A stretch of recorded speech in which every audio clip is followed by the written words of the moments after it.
Rajim. Bismillahirrahmanirrahim. Innal hamdalillah nahmaduhu wa nasta'inuhu wa nastaghfiruhu wa na'udzu billahi min shururi anfusina wa min sayyiati a'malina. May yahdihillahu fala mudilla lahu wa may yudlil fala hadiya lahu. Wa ashhadu an la ilaha illallah wahdahu la syarika lahu wa ashhadu anna Muhammadan abduhu wa rasuluh. Allahumma rabbi shrah li sadri wa yassir li amri wahlul 'uqdatam min lisani yafqahu qawli, amma ba'd. Fa inna khairal hadithi kitabullah wa khairal hadi hadi Muhammad wa syarrul umuri muhdatsatuha wa kullu muhdatsatin bid'ah wa kullu bid'atin dhalalah wa kullu dhalalatin fin-nar. Asbahna wa asbahal mulku lillah walhamdulillahi la syarika lah, la ilaha illa huwa wa ilaihin nusyur. Alhamdulillah, pada pagi ini insya-Allah kita cuba untuk menyambung lagi perbincangan kita dalam surah Abasa, surah yang ke-80. Jadi semalam kita telah lompat sikit satu blok ayat. Sepatutnya kita bincang blok 11 hingga 16 malam, tapi Allah Subhanahu Wa Taala tidak mengizinkan untuk terlompat ke ayat blok yang 17 hingga 23 kan. So hari ini saya nak ulang balik belakang balik blok 11 ayat 11 hingga 16 ni. Jadi ayat 11 hingga 16 ni adalah sambungan daripada perbincangan dalam ayat 1 hingga 10 yang berkaitan dengan latar belakangnya adalah isu pemuka-pemuka Quraisy yang menolak, ataupun pemuka-pemuka Quraisy yang berhadapan dengan Rasulullah SAW ketika mana mereka sedang duduk. Rasulullah sedang duduk dengan mereka.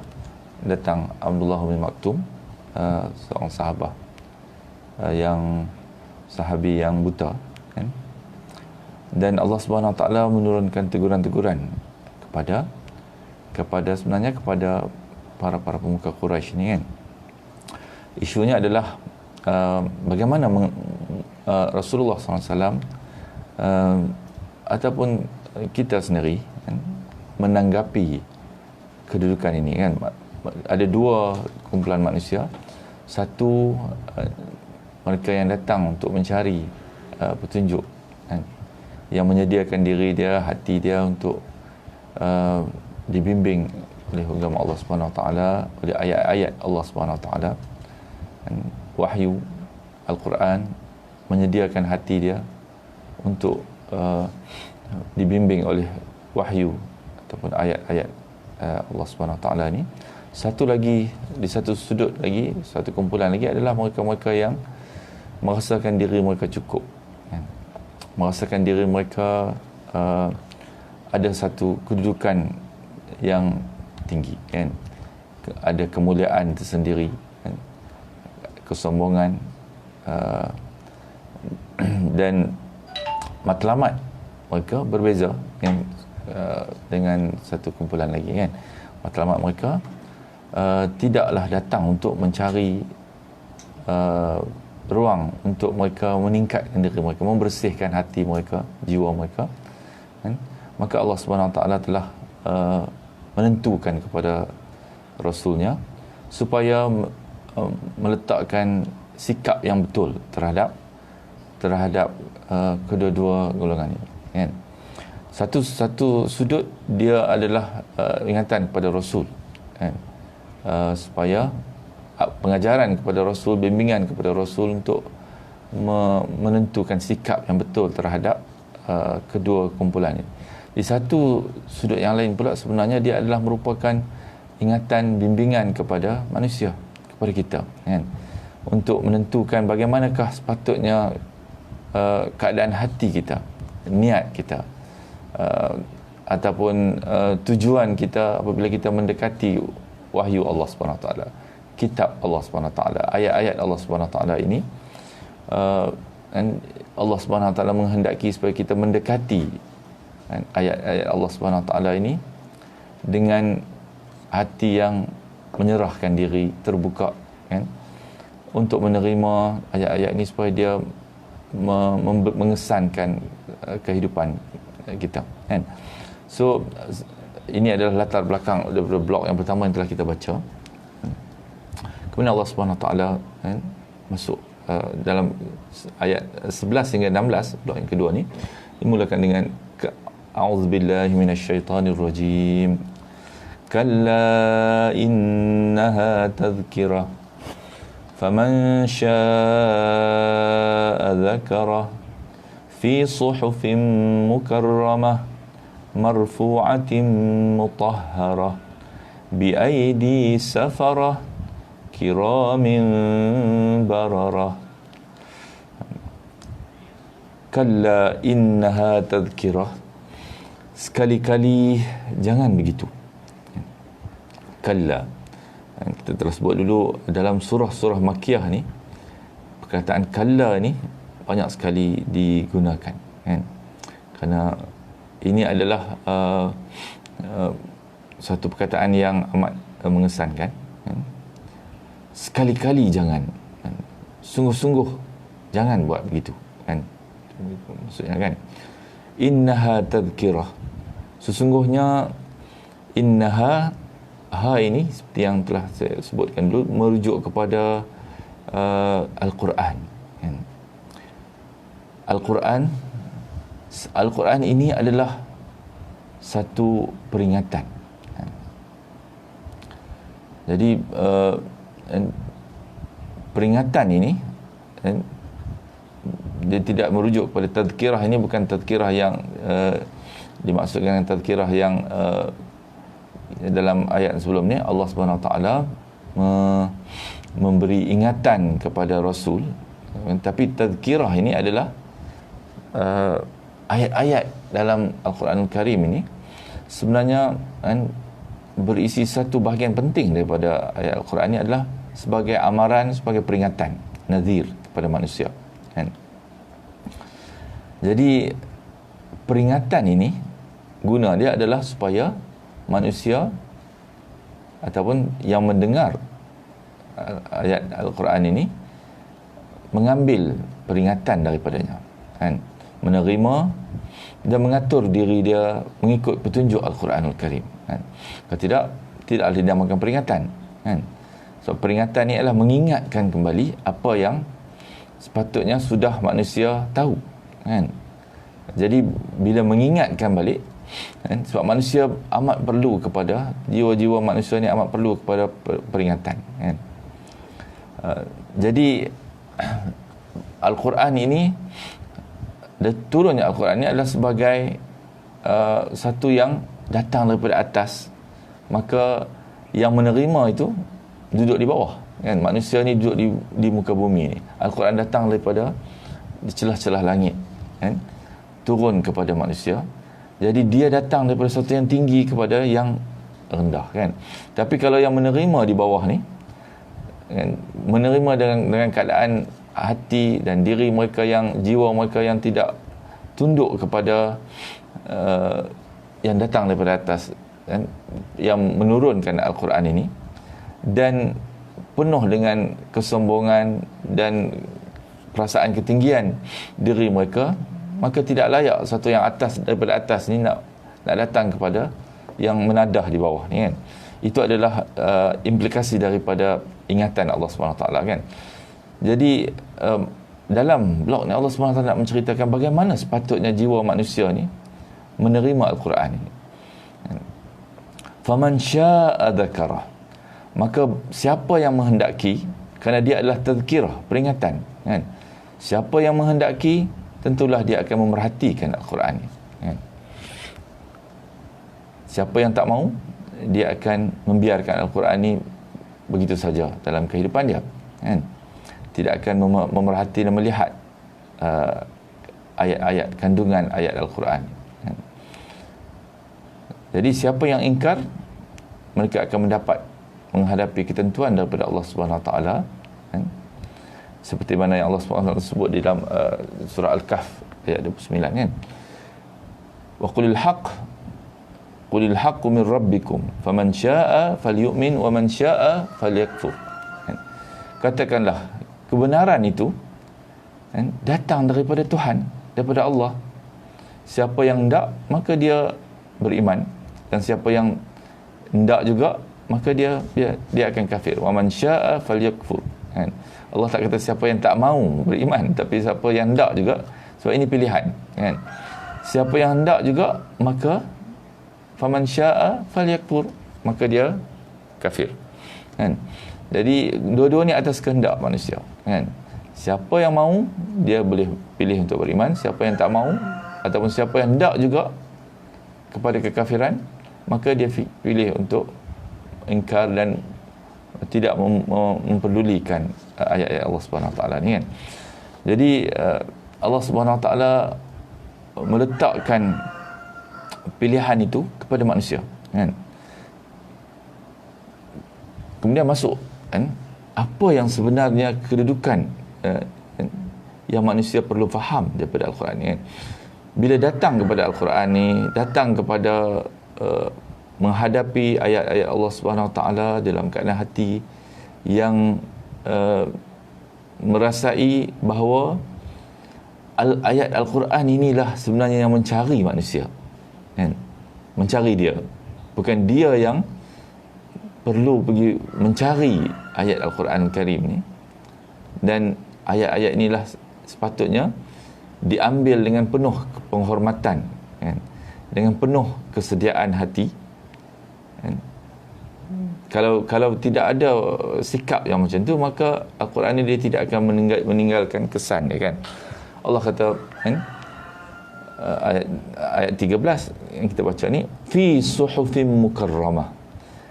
Sebab Al-Quran ini, kan, fi suhufin mukarramah, dia berada di dalam suhuf, kan. Suhuf ni ialah dia jamak kepada sahifah, kan. Maknanya ada banyak suhuf, kan. Suhuf ni adalah sahifah, banyak sahif ni, kan, merujuk kepada kitab yang lengkap. Dan kitab lengkap di Lauh Mahfuz, kan. Sebab Allah kata Al-Quran ni adalah kitab, berada di dalam satu kitab yang mukarramah, yang dimuliakan di sisi Allah Subhanahu Wa Taala. Dia bukan satu kitab buku yang seperti, kan, selalu kita jumpa buku-buku yang lain, boleh beli dekat kedai ke, ada tepi jalan ke, kan. Kadang-kadang buku kita tidak meletakkan kemuliaan kepada Quran ni, bukan hanya dengan nak kena letak dia di tempat tinggi saja, kan. Tapi kemuliaan kepada Al-Quran yang dituntut ni adalah meletakkan kemuliaan ni dalam hati kita, dalam sikap kita terhadap dia. Itu lebih besar lagi, kan. Sebab manusia ni faham, kan, kalau dalam kefahaman kita orang Melayu, kan, Al-Quran ni adalah untuk dijunjung di atas kepala, kan. Tapi yang Allah tuntut adalah kandungan Al-Quran ini adalah merupakan satu yang dimuliakan.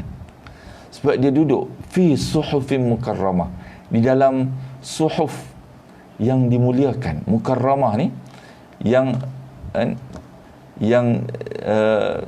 bukan kitab-kitab ataupun suhuf yang biasa saja, yang diletak di tempat yang tinggi tapi tidak dibaca isi dia, kan, dan difahami, kan, serta diberi nilai yang tinggi, kan, diberi nilai kerana dia amat bermanfaat dan berguna, kan. Seperti Allah kata sebelum tadi, kan, siapa faman syaa'a falyu'min wa man syaa'a falyakfur, kan. Siapa yang hendak dia beriman dan siapa yang hendak dia kafir, kan. Bukan siapa yang tak hendak beriman dia kafir, tapi siapa yang hendak dia boleh beriman, siapa yang hendak juga dia boleh kafir. Faman syaa'a falyu'min wa man syaa'a falyakfur. Kan? Maknanya tidak ada paksaan. Al-Quran ini tidak datang untuk mengejar-ngejar ataupun mencari-cari orang supaya diterima, kan? Tapi dia datang dengan penuh kemuliaan, kan? Dan dia datang dari tempat yang mulia, kan? Di Lauh Mahfuz sana, sebab di sana ada kitab yang telah kitab kan, yang induk, yang telah lengkap semua sekali isi dia. Daripada juz 1 kan, ayat pertama sampailah ayat yang terakhir dalam Al-Quran ni ada dengan susunan yang sama, kan, di dalam Lauh Mahfuz, kan. Kemudian diturunkan ke muka bumi ini, kan. Di sana, di tempat yang mulia ni Allah kata marfu'atin mutahharah. Dia ditinggikan dan disucikan, kan. Marfu'atin, rafa'a ni maknanya angkat, kan, diangkat. Marfu'ah yang diangkat tinggi, kan. Ini adalah merujuk kepada mukarramah, kan. Sebab itulah maksud dimuliakan, yang dimuliakan tu mukarramah ni adalah kerana Al-Quran Al-Karim ini di sana dia tidak dipandang sebagai kitab yang seperti mana yang sikap yang disikapi oleh pemuka-pemuka Quraisy, kan. Menanti ayat-ayat Allah SWT datang pada mereka dan mereka hendak kedudukan yang tertentu, barulah ada syarat-syarat yang tertentu untuk ayat-ayat Allah SWT diperdengarkan kepada mereka, kan. Tapi Allah SWT tidak menginginkan yang seperti itu, kerana kitab ataupun ayat-ayat yang turun kepada mereka, yang dibacakan kepada mereka ni, yatlu alaihim ayatihi, itu kerja Rasul ni, kan. Tugas Rasul ni untuk membacakan kepada mereka ayat-ayat Allah SWT. Ayat-ayat yang dibacakan kepada mereka ni adalah ayat-ayat yang mulia, kan. Di sisi Allah SWT dia adalah ayat yang ditinggikan dan disucikan, kan. Dianggap mula ditatah seperti menatah minyak yang penuh, kita kata, kan. Tak bagi tumpah sikit pun, kan. Itulah kedudukan Al-Quran sebenarnya, kan. Tapi mereka ni tak nampak hakikat itu, kan. Begitu juga, kan, kita bila Al-Quran ni telah duduk, kan, turun, dibukukan di dalam kitab, kita anggap dia sebagai buku saja, kan. Sebenarnya Al-Quran ni bukan buku tu, bukan masalah, tapi adalah ayat-ayat yang berada di dalam Al-Quran itu. Dengan ayat inilah yang kita nak kena berinteraksi dan memuliakan ayat itu, kan. Bukan kitab tu saja yang kita nak angkat letak atas kepala, junjung, kan. Kalau jatuh angkat letak atas kepala, kan. Sebab saya ingat dulu, kan, terutamanya orang-orang Arab dia lagi sensitif, kan. Kalau ada juga yang menegur, kan, ada kertas surat khabar bahasa Arab yang tulisan Arab tu tak bagi letak di atas rak tempat kasut yang tinggi di atas pun tak bagi, kan. Sebab kita ada tulisan Al-Quran, padahal itu tulisan Arab saja, kan. Ya, tak apa, tapi masalah dia adalah bagaimana dengan ayat yang ada di dalam Al-Quran itu, sebab ayat inilah yang ditinggikan dan dimuliakan di sisi Allah Subhanahu Wa Taala, kan. Kerana, kan, dia dianggap sebagai satu yang ditatah, kan. Itu adalah gambaran marfu'atin mutahharah, dan dia disucikan. Satu marfu'ah, kan, diangkat, kan, ditinggikan sisi Allah SWT. Kemudian mutahharah, disucikan juga, kan. Ini merujuk kepada kandungan dia, kan. Kandungan itu dijaga dengan sebegitu rupa sehingga tidak mungkin ada pencemaran langsung, kan, oleh mana-mana, oleh sesiapa saja, syaitan ataupun jin, kan. Tidak mungkin akan dapat untuk, sebab Al-Quran ni dia ada perjalanan jauh nak sampai ke bumi ni, kan. Di tengah jalan tu mungkin dirosakkan ke tidak, kan, tapi dia dijaga, kan, bi aidi safarah. Siapa yang menjaga dia? Yang menjaga dia adalah orang utusan, para utusan, kan, iaitu malaikat, kan. Malaikat Allah SWT menjaga dia daripada mula sumber dia sampailah perjalanan dia turun ke muka bumi sampai kepada manusia, kan, kepada Rasul sallallahu alaihi wasallam. Kemudian kan, Rasul ini juga turun di tempat yang paling mulia, kan. Di atas muka bumi ini tidak ada lagi yang lebih mulia daripada Rasulullah sallallahu alaihi wasallam. Dan tempat dia ada Al-Amin, yang paling dipercayai. Di atas muka bumi tak ada orang manusia yang lebih dipercayai daripada Rasulullah SAW. Dan sebab itulah dia, daripada sumber dia dijaga oleh malaikat yang tinggi, kan? Turun dalam perjalanan dia juga dibawa oleh Rasul yang mulia, kan? Para utusan di tangan bi'aidi safarah, kan? Kalau safarah ni kan, dia jamak daripada safir yang penulis, kan? Scribe, kita katakan scribes, kan? Scribes. Dia juga melingkupi maksud dia menulis dan membaca, kan? Pembaca. So BID safarah ni di tangan, kan, penulis yang mulia, dan juga turun kepada pembaca yang mulia, kan? Sebab dia juga dibaca oleh malaikat Jibril alaihissalam kepada Rasulullah sallallahu alaihi wasallam. Kemudian Rasulullah membacakan pula yatlu alaihim ayati kepada manusia, kan, kepada mereka yang di sekeliling dia, kan, yatlu alaihim ayat supaya yuzakki, kan, wa yatlu alaihim ayat wa yuzakkihim, supaya manusia membersihkan jiwa dia dengan ayat-ayat ini, kan. Bukan datang ayat ni yang datang mencari manusia, kemudian manusia ni acuh tak acuh, dengar tak dengar saja ayat ni, ataupun memuliakan dia dengan cara yang tak betul, kan?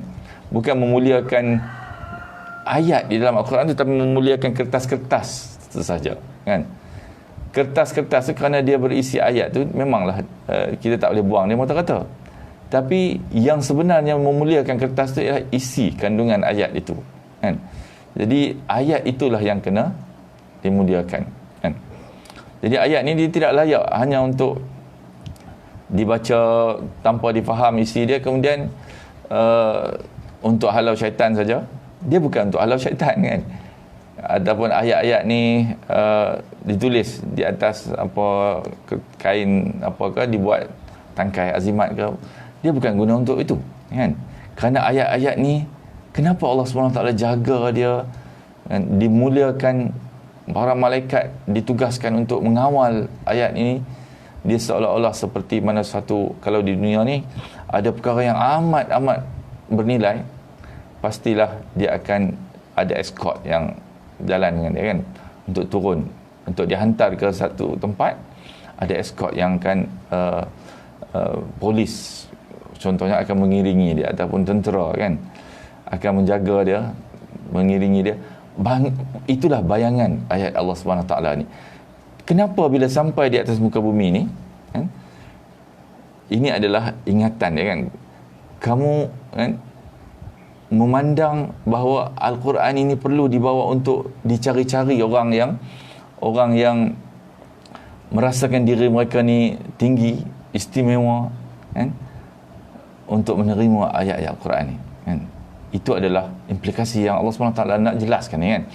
Kerana dia adalah, kan, bi'aidi safarah kiramin bararah, kan, yang mulia, bararah lagi, kan, taat, kan? Bararah ni dia kata barun, mana yang membawa maksud dia taat, yang dipercayai, dan bertanggungjawab, kan?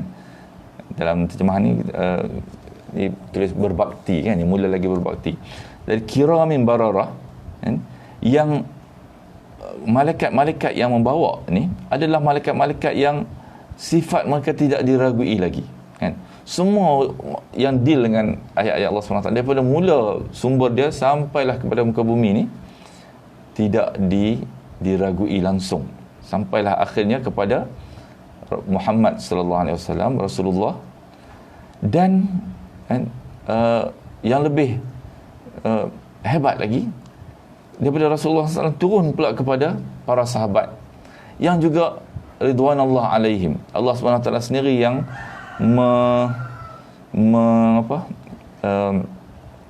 mengisytiharkan para sahabat ini sebagai ridwanallah alaihim, yang diredai oleh Allah SWT. Tidak diragui mereka ni dari segi niat mereka. Cuma Bila sampai kepada tahap para sahabat ni mungkin buat kesilapan.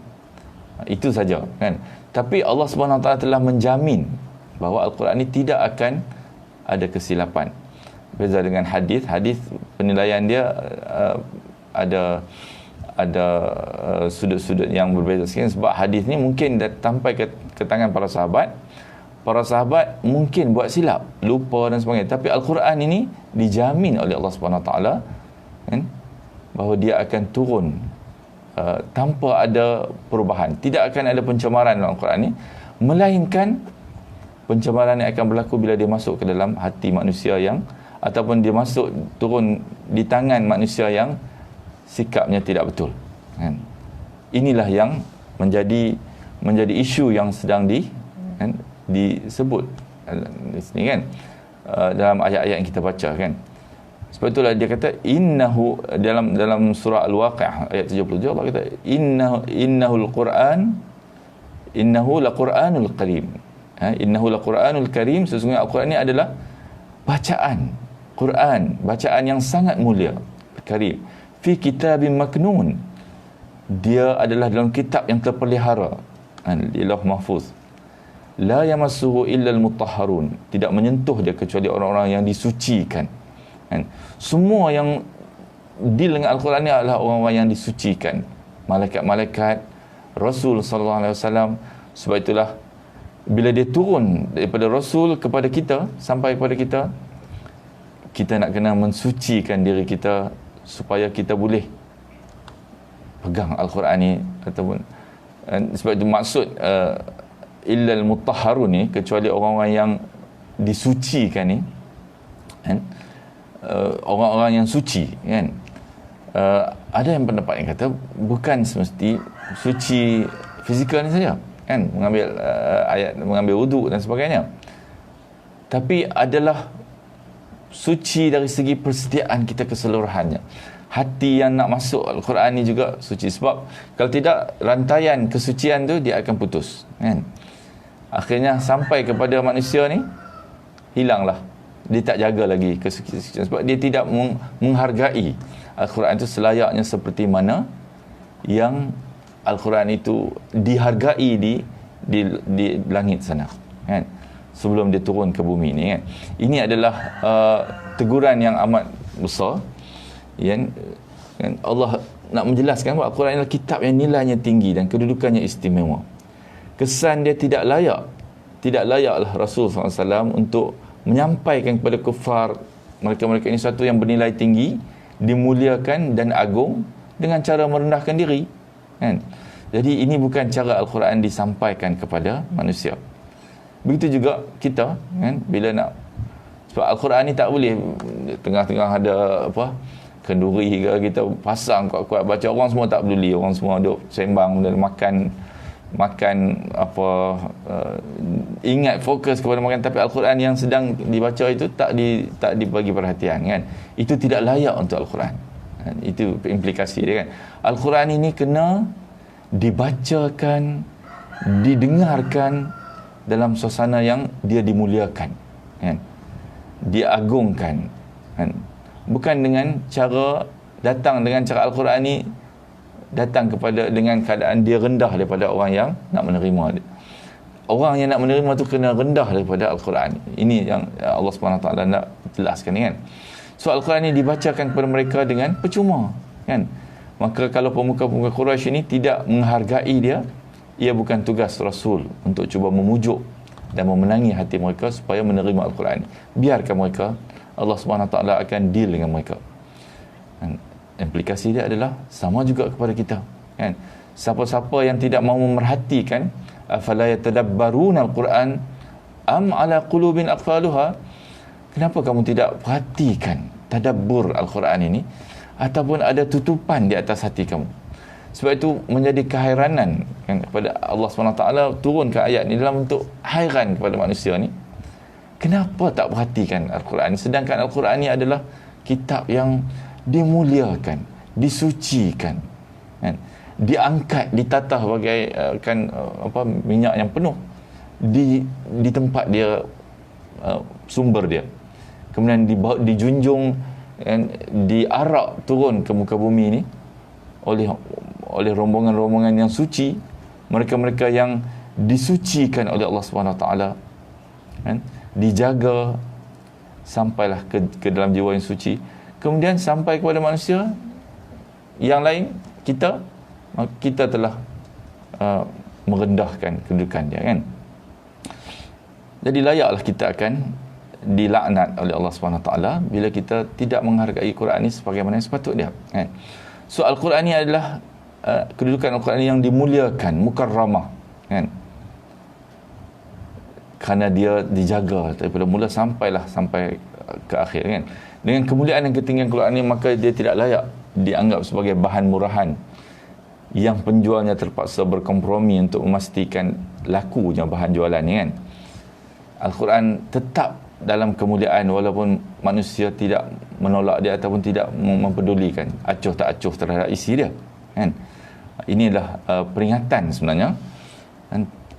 Sebab itu Allah kata fi suhufi mukarramah marfu'atin mutahharah bi aidi safarah kiramin bararah, kan. Dan kesan dia adalah innaha tadhkirah, dia adalah peringatan kepada kamu, kan. Jadi jangan tutup telinga dan jangan tutup hati, kan. Dan peringatan ni hanya akan masuk ke dalam bekas yang disediakan untuk menerima dia, kan. Jadi insya-Allah rasanya itu dulu poin yang kita dapat tangkap daripada blok yang kedua ni yang kita telah baca ni. Kemudian semalam kita telah baca ayat 17 hingga 23, kan, yang Allah Subhanahu Wa Taala, sebab itulah dikatakan qutilal insanu ma akfara. Sebab perkataan qutila ni kalau dalam bahasa Arab dia adalah kehancuran, kan. Qatala ni bunuh, perang, kan, hancur, kan, kehancuran. Jadi terjemahan bahasa Malaysia, celakalah manusia, kan. Perkataan celaka ni kalau dalam bahasa Melayu dia membawa konotasi yang kerosakan, kehancuran yang amat teruk lah, kan. Sebab itu digunakan dalam surat khabar, kan, kecelakaan telah menimpa apa, kan. Sebab itu perkataan celaka ni bahasa Malaysia, kan. Tapi bahasa Arab ni qutila ni, kan, terjemahan bahasa Inggeris kalau kita tengok biasanya wo, kan, hancurlah manusia ni, kan. Alangkah kufurnya mereka ni. Alangkah kufur ni lebih konotasi dia kepada degilnya mereka ni, kan. Degil dan tidak terkesan juga, kan, tidak mahu memerhatikan juga. Sedangkan, kan, telah banyak hujah-hujah, telah banyak bukti-bukti, telah banyak peringatan-peringatan yang dibaca, yang telah turun kepada kamu, kan, melalui Rasul yang mulia ni, kan. Tapi alangkah degilnya manusia ni, alangkah celakanya, kan. Celakalah manusia ini, hancurlah, rugilah dia, rosaklah dia kerana kedegilan dia ini, kan. Jadi setelah Allah ceritakan tentang Al-Quran ni turun kepada kita sebagai mukjizat yang agung, kita buat tidak peduli, tidak acuh pada dia, dan kita biarkan dia saja duduk di samping kita, malah kita gunakan dia dengan cara-cara yang tak kena, kan, tak betul, sebab kita tak faham apakah nilai Al-Quran ini sebenarnya, kan. Sebab itu insya-Allah moga-moga mesej yang kita dapat ambil adalah menjadi satu kemuliaan bagi kita untuk menceritakan kepada orang lain pula, kan. Kita sendiri nak memuliakan Al-Quran, kemudian menjadi kemuliaan juga untuk kita menceritakan kepada orang lain tentang mulianya Al-Quran ni. Apatah lagi anak-anak kita, keluarga kita, kawan-kawan yang dekat, kerabat. Rugilah kalau kita tidak dapat memuliakan isi Al-Quran ini, ayat-ayat, kerana dia adalah tazkirah. Allah kata innaha tazkirah, sesungguh-sungguhnya dia adalah peringatan. Dia bukan kitab untuk mengubati halau jin, dia bukan saja kitab untuk halau syaitan, dia bukan saja ayat-ayat mentera untuk mengubati penyakit, walaupun sebab kemuliaan dia mungkin boleh ada kesan yang dapat diambil daripada itu, tapi asal dia di innaha tadhkirah, dia adalah merupakan peringatan. Maka kita nak kena ambil dia sebagai peringatan dan juga ingatkan orang lain tentang peringatan ini, kan? Moga-moga insya-Allah Allah Subhanahu Wa Taala memberi kejelasan kepada kita, kan, dan menjadikan hati kita ni jelas, faham dan sabar dengan mendekati, minta doa kepada Allah Subhanahu Wa Taala supaya Allah Subhanahu Wa Taala menjadikan Al-Quran ini satu yang indah dalam hati kita, kan, untuk kita sentiasa tidak jemu-jemu mendekati dan tenggelam di dalam Al-Quran ini untuk kita memahami, kan. InsyaAllah saya sudah dengan wabillahi taufiq wa hidayah. Assalamualaikum warahmatullahi wabarakatuh. Subhanakallahumma bihamdika asyhadu an la ilaha illa anta astaghfiruka wa atubu ilaik. Subhanakallahumma bihamdika asyhadu an la ilaha illa anta astaghfiruka wa atubu ilaik. Subhanakallahumma bihamdika asyhadu an la ilaha illa anta astaghfiruka wa atubu ilaik. Bismillah. Wal 'asri innal insana lafi khusr.